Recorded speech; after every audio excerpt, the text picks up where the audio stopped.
বাসায় বসে বসে শুধু খাইস না, একটু কাজ কর। যা আমার জন্য একটা কুমির ধরে নিয়ে আয়। এই বুড়ি দাদিটা একটু আমাকে শান্তিতে থাকতে দেয় না, খালি কাজ আর কাজ করায় আমাকে দিয়ে।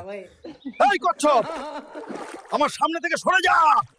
এমনি মাথা গরম, আমি কুমির ধরতে আসছি।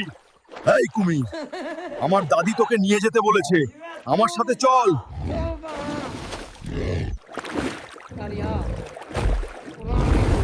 দিকে ধরে নিয়ে যাচ্ছে, আমরা তোকে ধরে নিয়ে যেতে দিব না। এই নে তোর কুমির।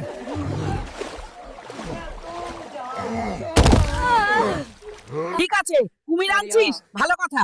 এবার বাজারে যা, আলু, পটল, ভেন্ডি সবজি কিনে নিয়ে আয়। কি বুড়ি, তুই কি আমাকে একটু রেস্ট করতে দিবি না? খালি আমাকে দিয়ে কাজ করবি। কি কি সবজি আছে আমাকে দাও। আচ্ছা ভাই, দিচ্ছি।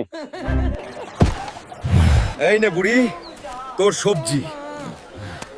আর কিচ্ছু বোঝাতে বলিস না আমাকে, আমি আর পারবো না।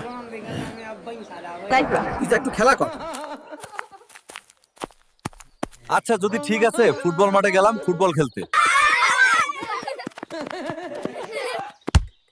এটা তুমি কি করলা? তুমি আমাদের ফুটবলটা ফুটিয়ে দিলে কেন? বাচ্চারা, আমি খুবই দুঃখিত, আমি বুঝতে পারিনি। আচ্ছা ঠিক আছে, আমি তোমাদের নতুন ফুটবল কিনে দিব, চিন্তা করিও না। দোকানদার ভাই, আমাকে একটা ভালো দেখে ফুটবল দাও তো। ঠিক আছে ভাই, নাও, এটা নাও। এই নাও বাচ্চারা, শুরু করে দাও। আমার পা ফেটে গেল, আমাকে বাঁচাও। হালকের দাদি দেখো, হালকের পা ফেটে গেছে।